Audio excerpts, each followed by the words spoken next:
Sean todos cordialmente bienvenidos a nuestra plática Aspectos relevantes de la Declaración Anual 2025 ISR Personas Morales. Agradecemos sinceramente que nos acompañen. Les informamos que el chat permanecerá deshabilitado durante la sesión. Si desean realizar alguna pregunta, podrán hacerlo a través del botón Preguntas y Respuestas. Al finalizar la plática, nuestros expertos atenderán cada una de ellas.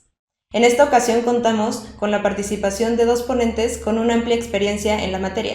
Daremos inicio con el licenciado en Contaduría certificado René González Alvarado, para quien hemos preparado un breve video de presentación.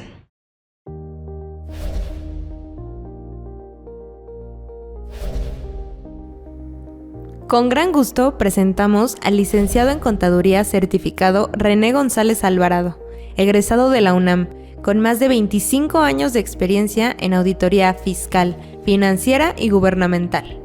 Licenciado en Derecho por la UNAM, socio del área fiscal en ICOA desde 2015 y asesor de diversas empresas en sectores como transporte, inmobiliario, industrial y comercial. Expositor y conferencista en temas de capacitación y reformas fiscales desde hace más de 15 años, así como capacitador para el SAT y la Secretaría de Finanzas del Estado de Morelos. Socio activo del Colegio de Contadores Públicos de México desde 2012.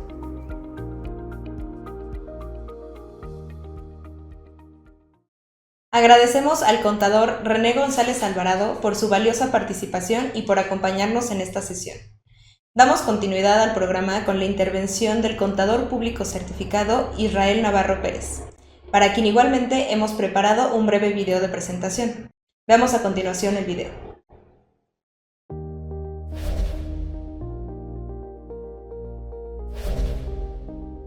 Es un verdadero honor presentar al contador Israel Navarro Pérez, contador público titulado por la Escuela Superior de Comercio y Administración del Instituto Politécnico Nacional, miembro activo de la Asociación Mexicana de Contadores Públicos desde 2012 y miembro de la Comisión de Fiscal de la propia asociación. Desde 2015 cuenta con la constancia que lo acredita como contador público certificado por Ceneval. Con más de 25 años de experiencia profesional, socio de contabilidad y auditoría en ICOA, coordina servicios de asesoría fiscal, financiera, administrativa y laboral, así como auditorías para SAT, IMSS, Infonavit, entre otras instituciones.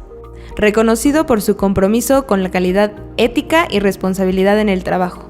Su labor se enfoca en optimizar procesos y garantizar un servicio integral que potencie el crecimiento de los clientes.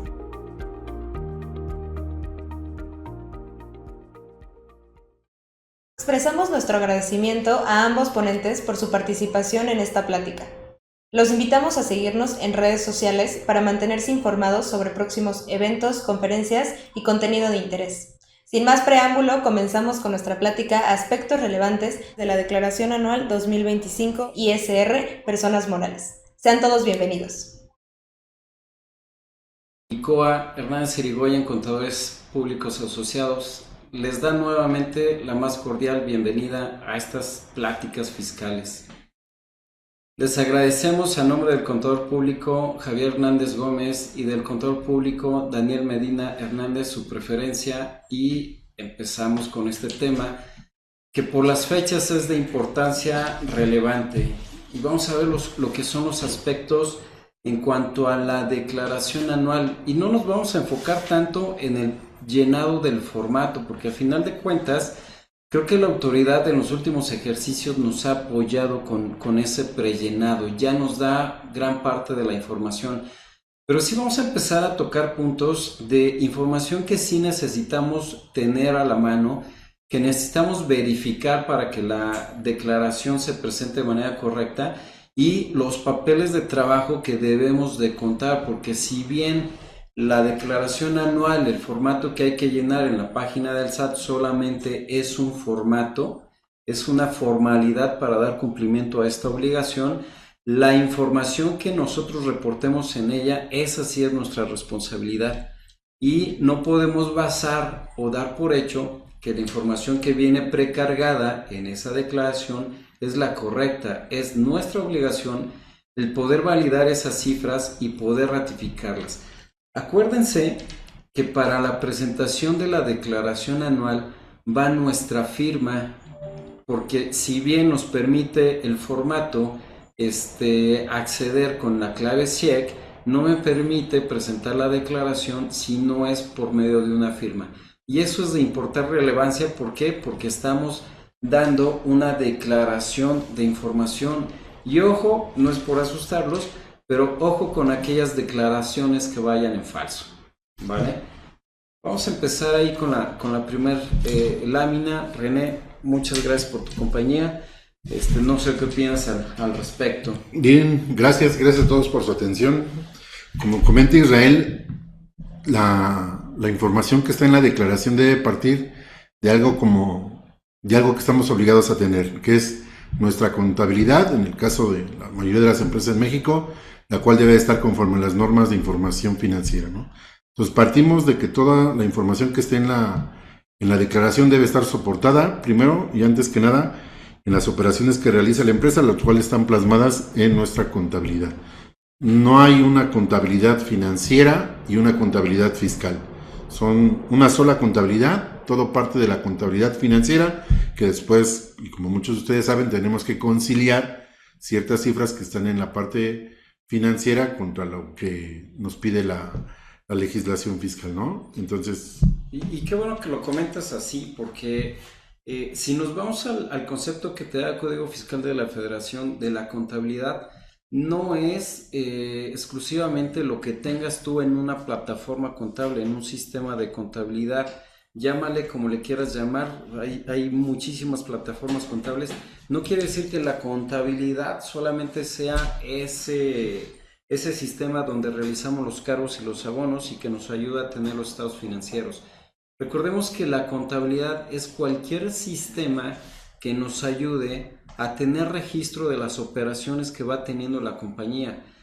Puede ser un Excel, puede ser un Word, puede ser un papel de trabajo realizado a mano, que a final de cuentas sí, este sistema contable es lo primordial para poder entregar informes financieros y tener la base de la contabilidad, sí, pero todo lo que está atrás que me alimenta este sistema forma parte de la contabilidad. Entonces, bien lo acabas de decir, no podemos tener nosotros un tema de que tengo mi contabilidad para efectos financieros y tengo mi contabilidad para efectos fiscales, no hay forma. Las normas nos obligan, las normas de información financiera nos obligan a hacer ciertos registros, a tener cuidado y reglas en la generación de los mismos, y las reglas fiscales, primero lo que me obligan es ten tu contabilidad conforme a las normas de información financiera y además considera todo esto para estos efectos fiscales, pero estamos hablando de la misma contabilidad. Correcto. Bien, vamos a ver, yo me adelanté. A ver, esta es la primera lámina, que lo que comentaba Israel es lo que consideramos necesario tener como ya papeles de trabajo realizados para poder presentar la declaración de una manera correcta, ¿no? Entonces, a manera de listado que tenemos que tener, pues propiamente el estado de situación financiera, el estado de resultados integral, nuestras balanzas de comprobación de cada uno de los meses del ejercicio, mismas que utilizaremos para poder determinar nuestro papel de trabajo del ajuste anual por inflación, el papel de trabajo de la deducción fiscal de inversiones, lo que comúnmente conocemos en términos de contabilidad como la depreciación, nuestro papel de trabajo de la determinación de la PTU. Aquí es importante mencionarles que aunque la declaración anual nos da la opción de determinar la PTU conforme a la ley del impuesto sobre la renta, nos da una opción de marcar esa parte, pero también recordemos los límites que se dieron con la reforma laboral para el pago de la PTU, los famosos 3 meses de salario o el promedio de la PTU pagada en los 3 últimos ejercicios, ¿no? Entonces ya tendríamos que tener esa determinación de PTU, esa comparación para ver cuál es la que vamos a manifestar en la declaración, ¿no? Y Sí, este es un punto importante, ¿no, Israel? Sí, y vamos detallando cada uno de ellos, porque a final de cuentas es un cumplimiento de diferentes normas, de diferentes reglas que vamos a plasmar ya en una declaración oficial. Si nos ponemos a hablar del estado de situación financiera, bueno, lo primero que tenemos que recordar es que es un estado de situación financiera comparativo. Es decir, tengo que entregar la información financiera del ejercicio 2024 y la información financiera del ejercicio 2025. Pero también tengo que separar las operaciones que estoy realizando. ¿Por qué? porque tengo que ver cuáles son las operaciones que tengo con partes relacionadas y con partes no relacionadas. Entonces, de ahí, si yo tengo operaciones con partes relacionadas, entonces, ojo, porque también tendría yo que dar un cumplimiento a un estudio de precios de transferencia. ¿Y qué es este estudio de precios de transferencia? Simplemente la opinión de un profesionista independiente que dicte que estamos realizando las operaciones a valor de mercado, ¿sale? Hay muchas operaciones en partes relacionadas que se pueden estar estipulando o que la autoridad visualiza con un tema de algún beneficio fiscal fuera de lo normal, y por eso es que la autoridad ejerce sus facultades de exigir este estudio de precios de transferencia. Hay que tener mucho cuidado con tenerlo. Correcto. De igual forma, el estado de resultados también viene en un tema comparativo. ¿Qué operaciones tuviste en 2024 y qué operaciones tuviste en 2025? También de manera comparativa. Recordemos que gran parte de la información que nosotros presentemos o el resultado de la declaración de 2025 nos va a servir para las declaraciones provisionales de 2026. Entonces también tenemos que tener cuidado en esa secuencia de la información financiera y la información fiscal. Antes, ¿qué pasaba? Pues realmente el formato se llenaba totalmente a mano, por eso creo que sí era necesario esas pláticas de cómo se debe de llenar el formato, pero en la actualidad ya se llena de manera automática o semiautomática, salvo algunas cédulas, ¿no? Pero si yo declaro una utilidad fiscal en esta declaración, esa utilidad en el momento que le dé enviar, ese coeficiente de utilidad que yo voy a plasmar aquí, ya se me ve reflejado en mis pagos provisionales. Y si tengo que presentar alguna complementaria del mes de enero o incluso me atrevo a decir del mes de febrero, pues ya veré cómo le hago, porque ya va a venir plasmado el nuevo coeficiente de utilidad. Entonces, tengan mucho cuidado con la información que estemos presentando y el hecho de aplicar pagos complementarios al ejercicio 2026. Bien, continuando con la lista, dice que tenemos que tener el papel de trabajo del cálculo del ICR del ejercicio, el papel de trabajo de la CUCA y la CUFIN, nuestro papel de trabajo de la conciliación contable fiscal del ejercicio y un concentrado de pagos provisionales que hayamos efectuado, ¿no? Tenemos que esta es la información básica con la que debemos de contar para poder presentar la declaración anual, ¿no? Ahora, si bien creo que lo que mencionaste en todos estos papeles de trabajo, son aquellas cédulas o aquellos apartados de la declaración que no van a estar prellenados, ¿sale? Que es necesario que nosotros tengamos el documento soporte que ampare esas cifras para con ese documento empezarlo a plasmar en la declaración anual, en cada uno de los apartados que me lo va exigiendo la declaración anual. Y sobre todo, repito, este es un resumen, esta declaración es un resumen de todas las operaciones que tuvimos durante el ejercicio y del resultado fiscal que tenemos del mismo, solamente para efectos de impuesto sobre la renta. Ya no hay declaración anual de IVA, ese se cuece aparte, pero independientemente también las operaciones que nosotros plasmemos en esta declaración anual pudieran llegar a tener una repercusión con las declaraciones de IVA en cuanto a la información que estemos mostrando. Sí. Ahora, con estos papeles pues prácticamente vamos a llenar, porque la declaración así viene, la parte del ICR, que es lo que comentaba Israel, que ya vienen muchos datos prellenados, y la parte del financiera, que es el archivo de Excel, donde nos va a pedir, como bien comentaba Israel, los datos comparativos tanto en el estado de situación financiera, el estado de resultados y la conciliación contable fiscal, ¿no? Entonces, por eso es importante tener estos papeles de trabajo listos, ¿no? Sí, si nos regresamos a la lámina anterior, porque el siguiente papel que tú mencionas es el ajuste anual por inflación. Recordemos que este ajuste se realiza en base a los créditos y a las deudas que tenga la compañía, pero exclusivamente aquellas que formen parte de su operación o de su actividad económica y que generen un crédito o una deuda, y que tengamos nosotros que aplicar lo que es el efecto de la inflación a estos créditos y a estas deudas con un procedimiento de actualización.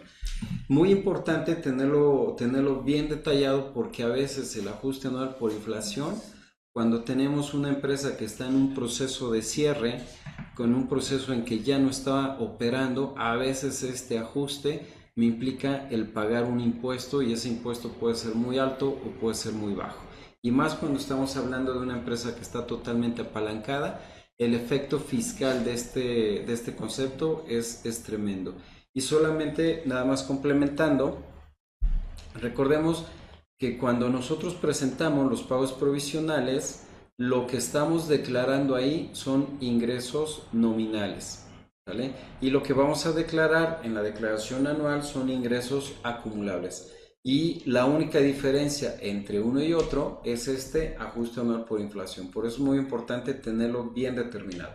Correcto. Bien, vamos a ver algunos de los principales aspectos que nos influyen para el llenado de la declaración, ¿no? Por ejemplo, los plazos para cancelar CFDIs. Recordemos que el plazo para cancelar nuestro CFDI de nómina ocurrió el 28 de febrero de 2026. Entonces ya debimos de haber hecho una revisión junto con los visores de nómina para ver que lo que nosotros tenemos registrado en la contabilidad, junto con las erogaciones por concepto de nómina, así como las retenciones que se hayan originado, estén debidamente enteradas, ¿no? Y también tenemos que verificar los CFDIs de ingreso, porque nuestro plazo para cancelar el CFDI de ingreso en el caso de las personas morales es el 31 de marzo. Entonces, aun cuando pareciera que estemos en tiempo, como vamos a ver más adelante, hay un proceso de actualización, ¿no? Sí. Sí, ahora, quien ya llevamos tiempo dedicándonos a este tema contable, recordarán que antes presentábamos una declaración informativa de sueldos y salarios. Y esa declaración informativa era requisito indispensable para la deducción de este concepto, ¿sale? Para muchas empresas el concepto sueldos y salarios es el principal gasto cuando estamos hablando de empresas de producción, de empresas comercializadoras. A veces se vuelve después del costo de ventas en el segundo gasto principal. Ya no tenemos esa obligación de presentar la declaración informativa, pero sin embargo, lo que sí tenemos que hacer es un cruce de información. Esa conciliación que anteriormente hacíamos mes a mes, la tenemos que seguir haciendo, porque a final de cuentas, ahora la autoridad ya no me exige la declaración informativa, que podía tener diferencias o no con lo que tengo registrado en contabilidad o lo que estoy declarando.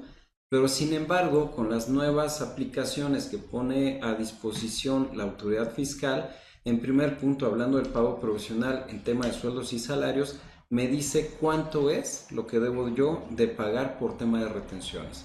Y esto, por supuesto, me debe coincidir la parte que tengo yo en contabilidad, la parte que estoy declarando en pago provisional y la parte que efectivamente estoy pagando. ¿Por qué? Porque me dicen las normas, la ley de impuesto sobre la renta, que es requisito para que sea deducible el hecho que esas retenciones estén debidamente pagadas. Y si me voy al artículo 28 de la ley de impuesto sobre la renta, en su fracción 30, si no me equivoco, cuando estamos hablando de los no deducibles, me dice que va a haber un efecto de no deducibles en cuestión de los exentos por el rubro de sueldos y salarios. Y que tengo que cumplir también ciertas normas para validar si ese no deducible es de un 53% o de un 47%. Entonces, ojo con esta información. Bien lo dices, hay visores que me permiten ya tener un previo, pero indiscutiblemente en el proceso diario que voy generando mi información fiscal, pues debo de tener una serie de procesos que me ratifiquen que estoy considerando absolutamente todos los CFDIs de nómina y que estoy dando cumplimiento a todas las obligaciones que me marca la ley. Correcto. Bien. El siguiente punto es nuestro plazo para presentar la declaración anual. Conforme a la ley, nosotros tenemos la obligación como empresas de presentar la declaración desde el 1 de enero hasta el 31 de marzo, ¿no? Entonces, en esta fecha debemos de tener la declaración presentada. Como bien indicabas, Israel, el efecto de cuando nosotros presentemos la declaración anual nos va a dar un nuevo coeficiente. Entonces, ¿qué es el que vamos a aplicar para los pagos provisionales del siguiente ejercicio, en este caso 2026? De aquí la importancia de que nosotros, como contadores, tengamos listos nuestros papeles de trabajo desde los primeros días de enero, a más tardar en la primera quincena de febrero, para poder tomar una decisión importante. Si nosotros tenemos ya realizado nuestros papeles de trabajo, como determinamos el impuesto sobre la renta anual y el coeficiente de utilidad, podemos tomar una decisión que puede ayudar a la empresa. ¿Por qué? Porque vamos a comparar el nuevo coeficiente que estemos determinando con el que traíamos en el ejercicio anterior. En el caso de que el nuevo coeficiente sea menor, podríamos presentar la declaración anual antes del 15 de febrero para así disminuir el coeficiente y tener una carga impositiva menor. Caso contrario, pues quizás lo deberíamos de esperar hasta el plazo máximo de presentación, que es el 31 de marzo, para seguir teniendo este coeficiente menor y el mayor aplicarlo a partir del pago provisional de marzo, ¿no? Y fíjate, este primer periodo que mencionas, yo hago dos preguntas. Uno, este es el periodo para presentar la declaración anual y mi primer pregunta sería, entonces, ¿cuándo la debo de preparar? Pues realmente yo creo que mes a mes nosotros como contadores debemos ir determinando nuestro ICR anual con los datos que tenemos a cada fecha que estamos presentando para poderlo presentar a la administración, de tal suerte que cuando nosotros, si lo hacemos de esa manera mensual, estos papeles de trabajo que mencionamos en la primera lámina, nos va a ir dando ya el parámetro de lo que vamos a pagar de impuestos sobre la renta. Entonces incluso podemos ir proyectando qué debemos de hacer, hacia dónde va la empresa, y de esta manera cuando llegue el cierre de diciembre lo podemos cerrar de una manera mucho más pronta y más rápida, ¿no? Entonces, dependiendo de lo que determinemos de coeficiente de utilidad, ahí podemos tomar la decisión de en qué momento presentar la declaración anual. Y ratifico lo que hace un momento comentaba, ¿no? En los pagos provisionales, ¿qué ingresos estamos declarando? Estamos declarando los ingresos nominales. ¿Qué son los ingresos nominales? Son a todos los ingresos que tengamos nosotros registrados, exceptuando el ajuste anual por inflación. Es decir, como bien lo acabas de decir, la preparación de la declaración anual se tiene que hacer mes a mes, porque mes a mes tengo que estar informando la totalidad de ingresos, salvo este último concepto. Eso quiere decir que cuando yo esté presentando la declaración provisional del mes de diciembre, yo ya debería de tener todos mis ingresos acumulables del ejercicio debidamente declarados. Es decir, ya solamente sería cumplir con el trámite de presentar mi declaración anual. Y la segunda pregunta sería en relación a la cancelación de CFDIs que comentabas hace un momento, porque te dice la norma que el plazo para que puedas tú cancelar los CFDIs es a más tardar a la presentación de la declaración anual. Si nos vamos al caso más extremo, la estamos presentando el día 31 de marzo para caer en plazo, y ese es el periodo que tendría yo para cancelar cualquier CFDI que esté ejecutado o efectuado de manera incorrecta. Pero ¿qué pasa si lo presento en los primeros días de enero? Entonces ese plazo creo que se está recortando y ya no tengo todos estos 3 meses para hacer una corrección de CFDIs. Ha habido una gran reforma en todo el tema de fiscalización por parte de la autoridad. No me van a dejar mentir, la cantidad de invitaciones de vigilancia profunda que llegan es impresionante. La capacidad que tiene la autoridad para ejecutar sus facultades de revisión también es impresionante, y debemos de actuar de la misma forma, es decir, tenemos que tener la obligación, la costumbre, la disciplina de tener la información contable y la información fiscal al día. Y si eso conlleva que tenemos que modificar los procesos en los cuales se está operando la empresa, todo este tema de administración, tendríamos que evaluar el hacer los cambios correspondientes. Prácticamente lo que yo estoy haciendo con varios clientes, les estoy pidiendo que una vez que cerremos el mes, no se mueva absolutamente nada para no caer en este tema de estar distorsionando la información que tengo en contabilidad con la que ya declaré. Entonces, si logramos tener ese tipo de procesos, yo creo que sí es posible el lograr tener una presentación de la declaración anual en el mes de enero y no hasta el mes de marzo. Correcto. Y en el siguiente punto, lo que decíamos hace un rato, ¿no? El plazo para pagar, para corregir los datos de los comprobantes fiscales, pues ya mencionábamos de del 31 de marzo para los CFDIs, 28 de febrero para los CFDIs de nómina, ¿no? Pero aquí, más allá de estos plazos, que es lo que nos dicta la ley, nos encontramos ya con el día a día de operación ahí. ¿Qué nos puedes comentar, Israel? Híjoles, con el día a día, resulta que hay empresas que no me avisan, no nos informan, no le dicen a su área contable, no le dicen al contador que cancelaron facturas, que llegaron a una negociación con algún proveedor y ya les modificó la factura, se las canceló, se las cambió, no las sustituyó, hubo una serie de complicaciones en la operación y resulta que ahorita que estamos ya simplemente haciendo un barrido de la información para verificar que todo esté bien, nos damos cuenta de todas estas operaciones que no nos informaron. ¿Y qué conlleva? Pues el hecho de que tengo que presentar declaraciones complementarias de mis pagos provisionales, ¿sale?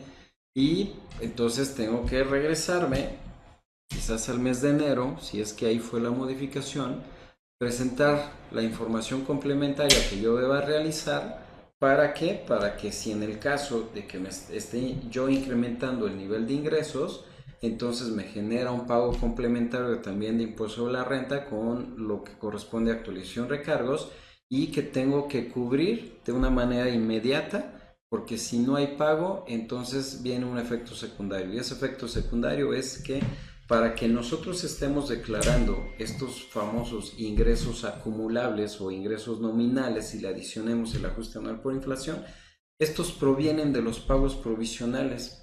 Pero el pago provisional puedo presentar la declaración complementaria, pero si no la pago, entonces no lo reconoce el sistema y no se actualiza la información en la declaración anual, ¿sale? Ahorita, a estas fechas, el periodo que está tardando quizás la autoridad en reconocer este tipo de pagos complementarios ha sido de 48 horas. Con experiencias de ejercicios pasados, a veces la actualización es más rápida cuando nos vamos acercando a mitad o final del mes de marzo, pero hasta el día de hoy estamos teniendo una actualización de 48 horas.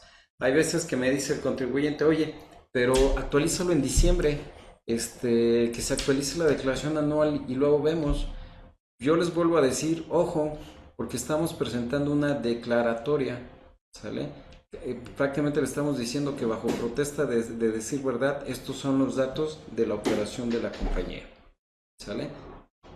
Entonces hay que tener ahí mucho cuidado porque aun cuando presentemos la declaración no se va a actualizar de un día para otro, ¿no? Exacto.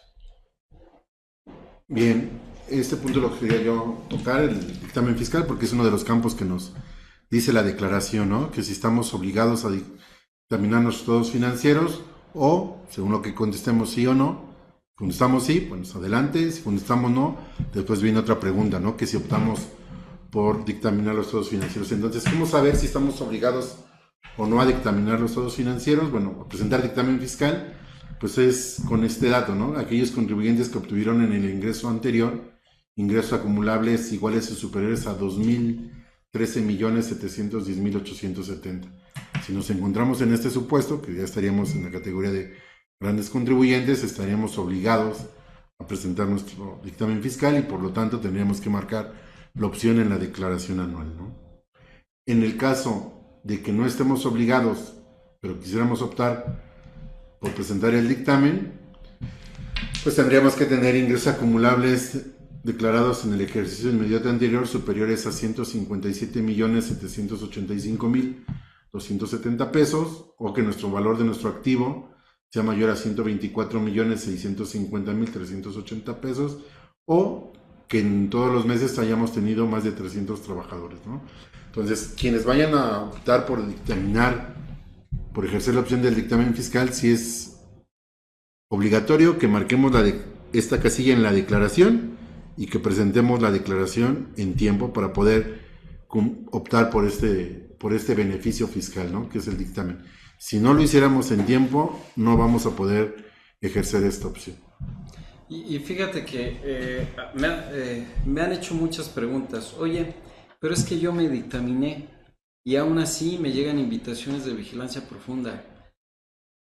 ¿Conviene o no conviene hacer el dictamen? Y ya yo les digo, partamos la situación en dos. Si yo opto por dictaminar para efectos fiscales mis estados financieros, lo que voy a tener es la revisión de un tercero, de un profesional independiente respecto a mi situación financiera y fiscal, ¿sale? Es decir, alguien va a rendir una opinión a qué tan bien o qué tan mal estoy haciendo las cosas, y la autoridad va a saber que hay una opinión respecto a mi operación. ¿Eso qué me da? Pues me da cierta garantía de que no alguien ajeno a mi empresa está emitiendo una opinión respecto a esta situación.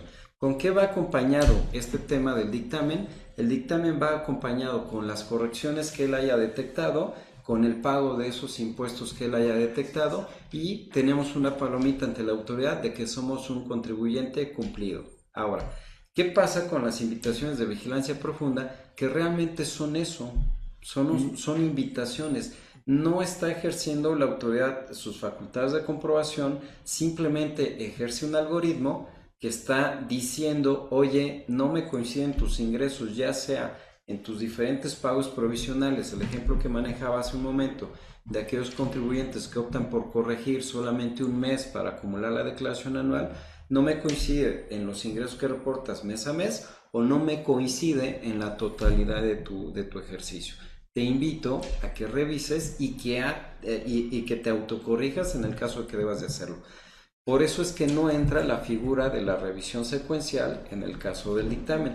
Esas son invitaciones, ¿sale? Si nos saltamos la invitación, entonces sí vamos a tener un ejercicio de facultades de comprobación por parte de la autoridad, y entonces ya veríamos si aplicamos el tema de la secuencial o no. Pero la opinión, o mi opinión, es que si estás tú en posibilidades de ejercer esa opción de dictaminarte, lo hagas. Sí, es una buena sugerencia porque al final, como lo has mencionado, vamos a tener el beneficio de la revisión secuencial, ¿no? ¿Qué quiere decir la revisión secuencial? Que cuando la autoridad quiere ejercer sus facultades de comprobación, no lo va a poder hacer, perdón, de manera directa con el contribuyente, sino primero le preguntará al contador público registrado acerca de. Ahora, en el caso de las diferencias que tú bien indicas o las invitaciones de vigilancia profunda, muchas veces me ha pasado que incluso empresas que están dictaminadas, cuando la declaración presentan el pago provisional de determinado mes, la información que jala el sistema para el prellenado de la declaración no necesariamente jala todos los datos de los ingresos facturados. Entonces, ¿qué hacen muchas empresas?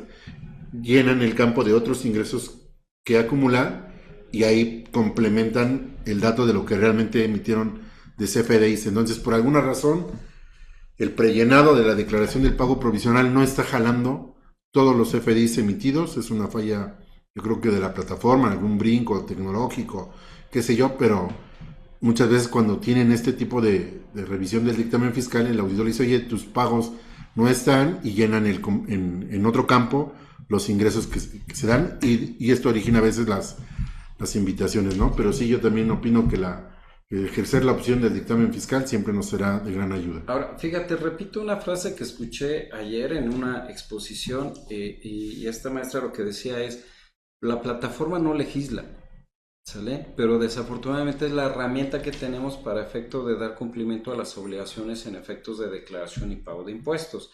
Y no me van a dejar mentir, pero apenas en el mes de enero y en el mes de febrero tuvimos la falla de que no nos permitía amortizar las pérdidas fiscales en los pagos provisionales, y prácticamente lo que me exigía es presentar tu declaración para que se actualicen tus pérdidas y puedas tú ejecutarlo. Y esa falla la tuvieron muchísimos contribuyentes, ¿sale? En este caso, ¿qué es lo que pasa? Toman medidas, a veces muy arriesgadas, pero no hay otra forma de pagar correctamente los impuestos. Entonces se toman decisiones de complementar, en base a la posibilidad que te da la plataforma, la información para que tu impuesto salga determinado de manera correcta. Por eso ratificamos. No puedo yo dar por hecho que los pagos provisionales que esté presentados son de manera correcta, que el prellenado de la declaración es con la información correcta. Debo de tener todos los papeles de trabajo, todo el soporte documental que me respalde las cifras con las cuales estoy determinando mi situación financiera y mi situación fiscal, que den soporte y que den validez a las cifras que estoy mencionando. Cuando llega este tipo de invitaciones, porque, oye, ya le moví tantito a la declaración para efectos de que se ajuste y yo pueda pagar de manera correcta. Pero ¿qué crees? Que nunca le di seguimiento para ver si ya se corrigió ese error y en todo caso presentar mi declaración complementaria ajustando las cifras correctas, y eso se pasó. Entonces llegan este tipo de invitaciones y muchas invitaciones las hemos atendido con este tipo de papeles de trabajo en las cuales decimos, oye, aquí está mi integración de las facturas emitidas, los estoy acumulando conforme al artículo 17 de la Ley de Impuesto de la Renta, tengo otros ingresos como es una utilidad cambiaria que aquí estoy justificando cuánto tengo, los demás ingresos que pudiera yo tener, estoy teniendo bien mi base y te estoy declarando de manera correcta.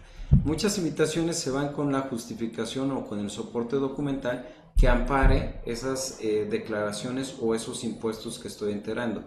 Las fallas en la plataforma, las fallas en los algoritmos que ejerce la autoridad van a seguir ocurriendo, pero si yo tengo todo el soporte documental, puedo enfrentar cualquier situación que se vaya presentando. Muy bien. Ahora, otro de los puntos importantes es la famosa ICIF, ¿no? El informe sobre la situación fiscal.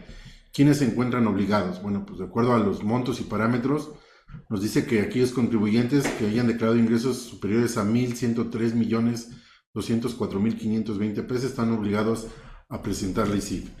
Así como aquellas personas morales residentes en México que hayan celebrado operaciones con residentes en el extranjero. Y aquí la ley no especifica qué tipo de operaciones, entonces podrían ser compras, servicios, etcétera, ¿no? Pero en la resolución miscelánea nos dan la facilidad que aquellos contribuyentes podrán no presentarla siempre y cuando sus operaciones con residentes en el extranjero sean inferiores a 100 millones de pesos, ¿no? Entonces, estos son los parámetros de quienes están obligados a presentar la ICIF, quienes pueden no presentarla de acuerdo a la facilidad, y también mencionar que aquellos contribuyentes que optan por presentar el dictamen fiscal quedan relevados de presentar la ICIF cuando se encuentren obligados, ¿no? A final de cuentas, creo que la obligación de presentar esta información es, si para los efectos de la obligación de dictaminar estamos hablando de 2.013 millones y ahorita estamos hablando de la obligación para presentar esta información, el ICIF es de 1.103, es básicamente la mitad, pero seguimos estipulados arriba de lo que es grandes contribuyentes, ¿no? Correcto. Entonces, si tengo yo este nivel de ingresos, pues bien pudiera yo optar por el dictamen fiscal, quitarme esa obligación, tener la opinión de un tercero respecto a la situación financiera y fiscal de mi compañía, que me puede dar mucha tranquilidad. Quito yo esta obligación, ¿por qué? Porque tienen que presentar el dictamen y en el dictamen va toda esta información. Y a veces el contribuyente, pues como empresario, como director, como dueño de la compañía, no conoce todas estas obligaciones y a veces, me atrevo a decir, no dimensiona lo que es la responsabilidad de presentar esta información adicional, ¿no? Puede ser mucho trabajo, puede ser una preparación de información muy extensa, y qué mejor que dar cumplimiento a todas las obligaciones que estamos teniendo, y qué mejor que tener la opinión de un tercero. Así es, el respaldo, ¿no? A través del dictamen. Bien, otro punto importante es el ajuste anual por inflación que decíamos, ¿no? Porque muchas veces hemos recibido consultas sobre qué partidas se integran para el ajuste anual, o tenemos dudas como contadores sobre alguna partida que se presentó en la operación de la compañía en el día a día. Entonces yo creo que el principal criterio o juicio que debemos de tomar para determinar si una partida juega tanto crédito como deuda, pero sobre todo para los créditos, porque como bien decías hace un rato, Israel, si el promedio de mis créditos son mayores que mis deudas, me va a dar un ajuste anual por inflación deducible. En el caso contrario, si mis deudas son mayores que mis créditos, me va a dar un efecto de acumulación de ingreso, ¿no? Entonces, ¿qué criterio debo de tomar yo para considerar una partida como crédito? Yo lo que le sugería es que aquello que represente un derecho a recibir dinero, no bienes, no servicios, sino que represente a recibir dinero. Por ejemplo, los pagos anticipados, muchas veces decimos, oye, tengo un anticipo para una mercancía, ¿realmente estoy esperando recibir un dinero? En este caso sería no, porque lo que voy a recibir es un bien o un servicio. los seguros pagados por anticipado. Voy a recibir una cantidad de numerario, ¿no? Lo que voy a recibir es un servicio. Entonces, y podríamos tener múltiples partidas que se nos van a presentar en el día a día y siempre vamos a tener esa duda, esa confusión de qué debemos de considerar como crédito. Yo lo que les diría es, tomemos como criterio aquello que representa el derecho a recibir dinero. Y eso nos podría ayudar a discernir de una manera más clara cuándo considerar una partida como un crédito. Lo has dicho muy bien. Y ratificar, ¿no? El ajuste anual por inflación es esa pérdida del valor adquisitivo que tiene la moneda por el transcurso del tiempo, y básicamente es que si yo tengo una deuda, pues no voy a pagar en un valor adquisitivo igual si la pago en enero si la pago en diciembre. Ese beneficio que estoy teniendo por la inflación, eso es lo que me genera un ingreso acumulable, ¿sale? Por contrario, ese dinero que me pueden estar pagando en enero, que me puede estar pagando en diciembre, pues también tiene una pérdida de valor adquisitivo, y lo que me dice la autoridad es, esa la puedes deducir. Entonces, defíneme cuál es el mayor, y dependiendo de cuál sea el mayor, vamos a determinar si este ajuste es positivo, es decir, puede ser una deducción fiscal no contable, o es positivo, es decir, puede ser un ingreso acumulable para efectos fiscales, pero no para efectos financieros. Correcto. Bien. Otro de los puntos importantes que queremos ver es lo de yo les quería comentar, es la determinación de la utilidad fiscal del ejercicio, ¿no? Porque muchas veces me he encontrado en la práctica que la fórmula para determinar la UFIN es parte de tu utilidad fiscal, réstale el ICR del ejercicio y disminuye los gastos no deducibles, ¿no? Esa es la fórmula que nos dice el artículo 76. Y en la práctica lo que hacemos, o lo que hacemos como contadores, es que mandamos como no deducibles todas las partidas que no cumplen con requisitos fiscales y que aparte están en el 28, que son los no deducibles. Y aquí lo que les quiero aclarar es que solamente para determinar la UFIN y posteriormente la COFIN, lo que le debemos disminuir son aquellos gastos, aquellas partidas que están enunciadas en el artículo 28, que habla de 33 fracciones, 33 supuestos, ¿no? Yo lo que les digo es solamente si tuviéramos una erogación, un gasto que está dentro de los enunciados en estas 33 fracciones, son las que les tendríamos que disminuir. Porque recordemos que en la parte de deducciones lo que tenemos es el artículo 25, que nos dice cuáles son las deducciones autorizadas, ¿no? Después tenemos el artículo 27, que nos habla de qué requisitos deben de cumplir estas deducciones autorizadas, que de manera general podríamos decir que sean estrictamente indispensables, que estén amparadas con un CFDI, que aquellos gastos mayores a 2,000 pesos estén pagados de manera bancarizada, excepto combustibles. Vamos a ver lo que es la regla general de esos tres, ¿no?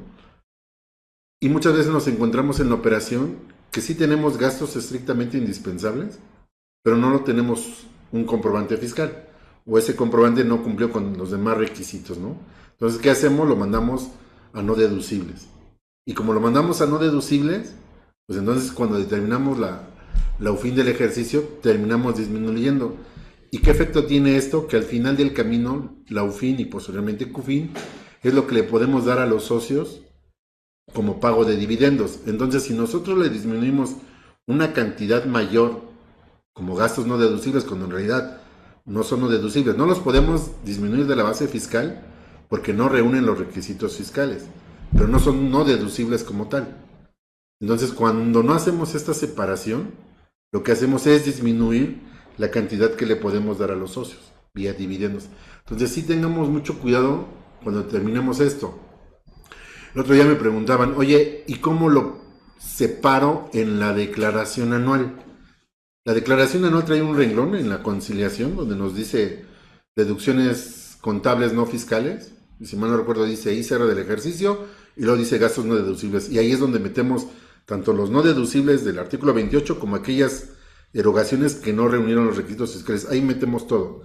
Sí, perdón que te interrumpa, pero si no me equivoco, hay un renglón que todavía te dice otros. Exacto. Yo lo que diría es, utilicemos ese renglón de otras deducciones para separar lo que no reúne los requisitos fiscales de los gastos no deducibles enunciados como tal en el artículo 28. Muy bien dicho, Israel. Ahora, fíjate, porque En la práctica, ¿qué es lo que pasa? ¿Qué es el común denominador en la práctica? Es, voy a hacer tal gasto que puede ser indispensable, puede no ser indispensable, puede ser para mí como accionista, puede ser X situación, y sabes que no lo compruebo. Y esa cuenta de no deducibles empieza a tener movimiento y empieza a tener un incremento.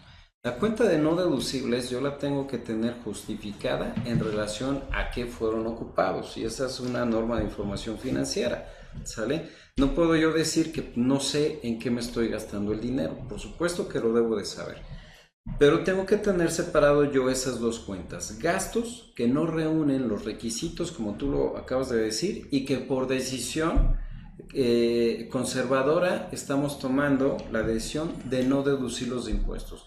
Pero sé que pueden ser pasajes, sé que puede ser papelería, sé que puede ser mensajería, sé que pueden ser gastos mínimos. Y vienen otros conceptos, porque también el concepto o la cuenta de gastos no deducibles es una cuenta que se fiscaliza al 100%. ¿Por qué?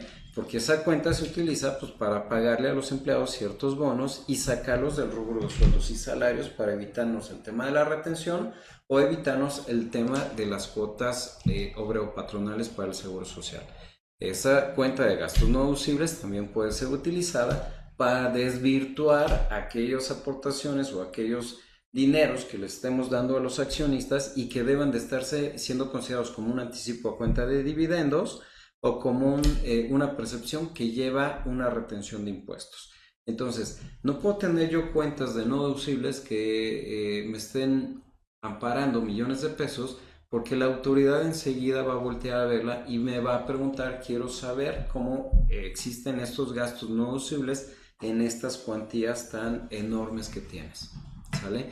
Y por consiguiente, entonces para el tema del UFIN tengo que tener bien identificado, si para el tema del UFIN tengo que tener bien detallado que los no deducibles son exclusivamente los que me menciona el artículo 28, pues para tema fiscal en declaración anual y para tema financiero tengo que tener bien identificado que son de ese artículo del 128, que pueden reunir absolutamente todos los requisitos que me marca el 27, pero sin embargo el 28 me los descarta como no deducibles. Correcto, y yo me enfocaría que hay dos muy comunes en general.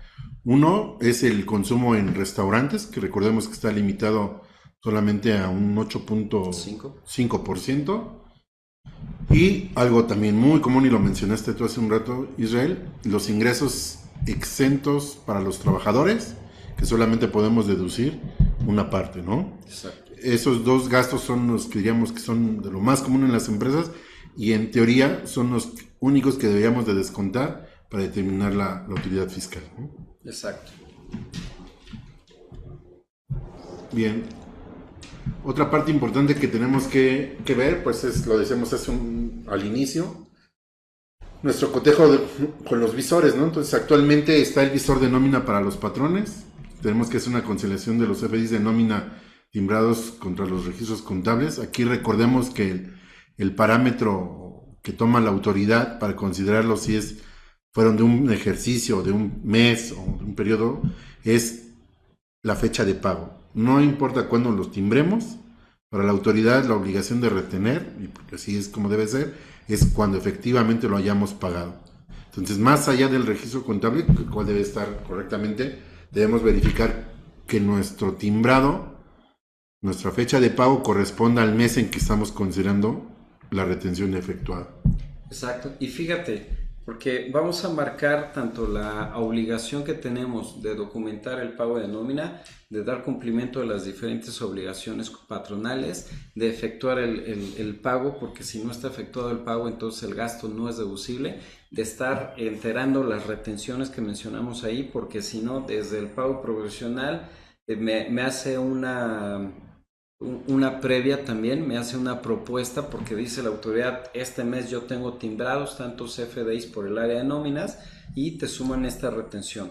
Debemos de tener esta conciliación entre el listado de raya que muchas veces nos entrega el área de nómina con la emisión de los timbres. Entonces, si coincido en estos dos conceptos, entonces voy a tener la totalidad de retenciones y entonces voy a hacer mi entero de manera periódica, de manera mensual. Y por consiguiente, ya tengo quizás uno de los primeros pasos para que pueda yo hacer deducible este gasto en mi declaración anual. Pero me voy un poquito más a fondo, ¿sale? Porque si yo tengo perfectamente amarrados mis listados de nómina con los timbres, el mismo timbre o el mismo CFDI me está indicando cuáles son las percepciones que son grabadas y cuáles son las percepciones que son exentas. Y dentro de estos no deducibles del artículo 28 es parte de estos exentos. Entonces también la misma norma me dice tienes que hacer un comparativo contra los exentos que hayas pagado en el ejercicio anterior y determinar un factor. Si ese factor es que te estás manteniendo en la cantidad de exentos o que incluso te estás incrementando la cantidad de exentos, porque por el tema de previsión social, que también fue un tema que anteriormente los patrones ocupaban mucho para efectos de disminuir la carga fiscal. Si te mantienes, entonces no va a ser deducible el 47 solamente, pero si cayó, entonces no va a ser deducible el 53. Entonces es muy importante tener este amarre. Y lo comentaste al inicio de la plática, tenemos que tener el tema de la PTU. ¿Sale? El tema de la PTU ya establecida de cómo va a ser el reparto. No tengo que esperarme al mes de mayo para efectos de plasmarlo. Incluso en diciembre yo hablaba con los clientes y le digo, oye, tengo que tener la PTU y es hasta mayo. Le digo, no, porque en los estados financieros que yo te entregue ya debo de tener provisionado esa PTU que vas a pagar en mayo. ¿Sale? Y más aún, si parte del mecanismo de reparto de PTU es en función a los salarios pagados, entonces en este acumulado de timbres de nómina, de CFDIs de nómina, tengo que agarrar mi columna que dice sueldos y salarios y tener el acumulado total. No sé si le voy a pagar a todos los empleados por las diferentes situaciones que marca la PTU, como son los empleados eventuales, como son los empleados con tema de nivel de dirección, puestos directivos, que no van a ser considerados. Pero sin embargo, sí lo que me dice es, los vas a repartir en base a los días y en base al sueldo. ¿Qué sueldo? El que le hayas pagado. Entonces, sí o sí, tenemos que tener este papel de trabajo donde podamos corroborar para efectos de no deducibles y para efectos de determinación de PTU todos los timbres de nómina. Sí, entonces realmente aquí la sugerencia de mi parte sería que por lo menos cada 3 meses estuviéramos haciendo estos análisis, este comparativo de nuestros registros contables, nuestros CFDIs de nómina timbrados contra el visor, para que vayamos haciendo los ajustes si se canceló un CFDI y no nos informaron, etcétera, ¿no? Entonces que podamos ir haciendo cada trimestre estos ajustes para que al final del año sea mucho más rápido hacer esta parte, ¿no? Sí. El otro visor, bueno, pues es el de CFDIs emitidos contra los recibidos, pues que nos va a ayudar para verificar que nuestros ingresos que tenemos registrados en la contabilidad correspondan contra los efectivamente timbrados, ¿no? Exacto, pero también recordemos que las plataformas sufren de un periodo de actualización. Entonces, en el mes de enero que tuvimos una plática, escuchábamos la mención de que estas plataformas o estos repositorios por parte de la autoridad incluso pudieran llegar a tener un atraso o un desfase de 4 días. Entonces, es muy importante que la parte de administración de la compañía tenga estricta comunicación con el área contable o con el área que va a determinar los impuestos, porque si ellos ya tienen reportado ese ingreso, entonces tendría yo como área contable, área de cálculo de impuestos, considerar y cruzar esa información. Además que si nos vamos al 17 de Ley de Impuesto sobre la Renta, hablamos de 3 momentos de acumulación del ingreso y solamente uno de ellos me dice que es cuando emita la factura correspondiente, pero puede tener otro tipo de ingresos en relación a cuando entrego el bien o la contraprestación, que es cuando ya tengo el derecho de ejecutar ese ingreso, de cobrarlo, o cuando recibo parcial o totalmente el pago de los mismos. Entonces, no todos los ingresos acumulables están sujetos o están amarrados con la emisión de los CFDIs. Se debe de procurar que al momento de que se reconozca cada uno de ellos tenga la emisión de CFDI, sí, por supuesto. ¿Tenemos la obligación de emitir un CFDI por las operaciones que estemos realizando? Sí, por supuesto. Pero puede tener este desfase en la operación o puede tener este desfase en la acumulación o en la estadía en el repositorio. Fíjate, y algo importante con esta conciliación, con esta que podemos hacer es que todavía en algunas empresas, recordemos que tienen su precio de lista, vamos a decirlo así, 100 pesos, y luego dan un descuento de 20%, 20 pesos, y el importe que se registra como ingreso es de 80 pesos, ¿no? Si nosotros podemos hacer esas conciliaciones, podemos ver que la autoridad está considerando el ingreso de 100 pesos y no considera el descuento, porque los descuentos son deducciones, ¿no? Entonces, ahí a través de estas verificaciones, estas conciliaciones, podemos corregir en tiempo esta situación. Otra situación que también se da mucho en el día a día es cuando hacemos operaciones a través de mercado electrónico. Cuando yo emito un comprobante y la plataforma y demás me hace un descuento de una comisión, ¿no? Que me cobra la comisión, nada más me paga el diferencial. A veces no registramos la totalidad del ingreso, porque decimos, oye, si yo di 100 y me cobró 3 pesos de comisión, yo realmente recibo 97 y creemos que ese es nuestro ingreso, los 97, cuando en realidad nosotros obtuvimos un ingreso de 100 pesos menos un gasto de comisión de 3 que se compensa o que compensan, y creemos que nuestro ingreso es de 97 pesos, ¿no? Entonces, también a través de este cotejo con estos visores podemos darnos cuenta de estas situaciones. Sí, recordemos que el tema de deducciones, de bonificaciones, de rebajas que están aplicados de manera directa en las facturas que están emitiendo, no es una afectación al ingreso, porque tengo, bien lo dices tú, el ingreso según precio de lista, tengo la aplicación dentro de la misma factura de estos beneficios para el cliente, o puedo hacerlo a través de otros CFDI de egresos, que serían las famosas notas de crédito, y en estas notas de crédito, aparte de estos 3 conceptos, adiciono las devoluciones. Estos conceptos, estos 4 conceptos, no son una afectación directa al ingreso, es una deducción, como bien lo acabas de mencionar. Tengo que estar declarando el 100% del ingreso, y en mi apartado correspondiente, ya sea en mi declaración anual, tengo que mostrar esa deducción. Ahora, acabas de tocar un punto muy esencial, porque bien lo acabas de decir, la autoridad lo que va a considerar como ingresos son esos 100. Pero curiosamente en la plataforma en los últimos meses ha neteado esos importes. Entonces también el error que existe en la plataforma de decir tus ingresos son 97, tenemos nosotros que verificar y dar validez a esa situación, ¿sale? Por eso es muy importante no estar declarando en función de lo que dicen las plataformas, sino en función de los registros contables que tengamos nosotros.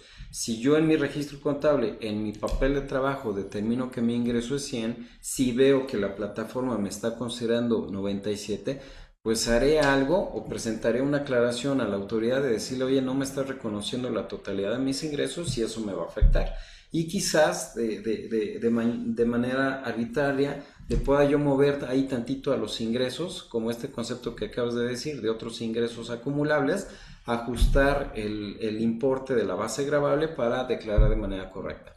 Sin embargo, tendría yo que dar seguimiento a presentar la declaración que me dé esa realidad en cuanto a la información que estoy declarando. Bien, pues creo que estos son los puntos más relevantes que consideramos que debemos de ver para la declaración. No sé si tengamos por ahí algunas preguntas.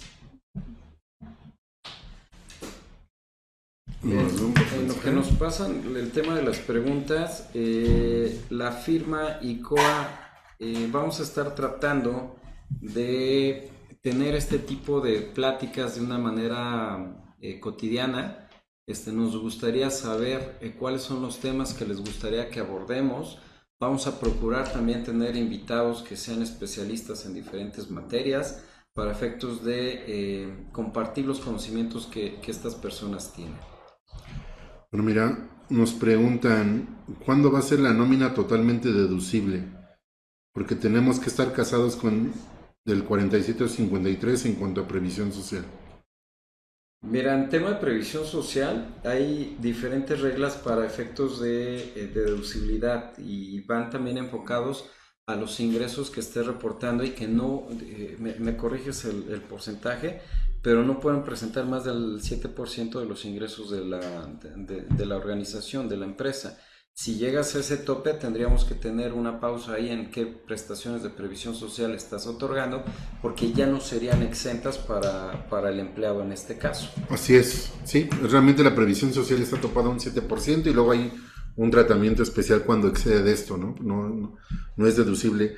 Y el plazo para que estemos casados, bueno, pues recordemos que esta fue una reforma por ahí de 2014, si mal no recuerdo. Entonces yo creo que va a seguir porque al final del camino, bajo un parámetro que el fisco dice, a ver, si tú deduces una cantidad que no, yo por la otra parte no estoy percibiendo un impuesto porque está exenta, entonces como que ¿por qué la deduces al 100%, no? Entonces mientras no cambie eso, yo creo que vamos a seguir con esa parte, ¿no? Sí. Por acá también nos preguntan, dice, buenos días, el contribuyente compró al proveedor parte relacionada en el extranjero 46 millones y tuvo ingresos de 89 millones. Opta por presentar el CIF. ¿Tendrá algún inconveniente? Pues no, realmente no. Aquí lo que decimos es no se apegaría a la facilidad que nos da la resolución miscelánea y puede sin ningún problema presentar la declaración informativa sobre su situación fiscal. Y fíjate nada más, ahondando un poquito más en este tema, es muy importante tener bien determinado el costo de ventas. Y el costo de ventas, si estoy hablando de una empresa que comercialice, no nada más es el valor de adquisición, sino si tienes empleados que participen en el tema de ventas, la nómina de ese empleado juega para el costo de ventas. Lo tenemos que tener bien detallado. Y sobre todo tener un mecanismo, una mecánica de evaluación de inventarios muy estricta, muy identificada, muy bien soportada, porque la autoridad lo que ha detectado es que a pesar de que desde hace mucho ya no es deducible el tema de las compras, hay contribuyentes que quieren seguir ejerciendo esa opción de decir, ¿sabes qué? El total de mis compras es el que voy a deducir. Cuando estás hablando de productos o cuando estás hablando en una empresa de transformación que compras materia prima y generas un producto terminado, tenemos que validar la evaluación del costo de ventas, tenemos que validar el cómo tienes evaluado tu inventario y tener los controles específicos. La autoridad, en un ejercicio de sus facultades de comprobación, lo que va a hacer es entrar y validar todos esos procesos, todos esos papeles de trabajo para que soporten el valor del costo de ventas que estamos mostrando en la declaración anual. Correcto. Bueno, pues no tenemos más preguntas. Si tuvieran alguna, saben, están nuestros correos electrónicos para que nos manden sus consultas y con todo gusto les daremos respuesta. Israel, pues agradezco la oportunidad de charlar contigo. Muchas gracias, René, gracias a la audiencia. Esperamos sus comentarios respecto a qué otros temas quieren que abordemos. Vamos a tratar de dar cumplimiento a cada una de sus solicitudes. Si tienen algunas preguntas, si nos las quieren compartir vía el correo por el cual les llegó la invitación, también con mucho gusto trataremos de dar la aclaración correspondiente. Ahorita lo que tenemos pensado es, y lo platicamos varias veces, yo creo que el siguiente tema por la relevancia e importancia es lo de la PTU, ¿no? Yo creo que sí. Nos iríamos con ese tema y después quizá algo de personas físicas, ¿no? Sí, vamos a tratar de compartir en la invitación que les hagan de PTU quizás algunas preguntas que a nosotros en el tema de la experiencia que hemos tenido pues van surgiendo con las diferentes empresas y que quizás hay como antecedentes, se las haremos llegar para efectos de ver si son las mismas preguntas que tienen ustedes o quizás sea un tema que no hayan considerado. Entonces, para que estén ahí al pendiente. Ok, bueno, pues muchísimas gracias por su atención. Muchísimas gracias. Es un gusto haber estado nuevamente con ustedes. Gracias.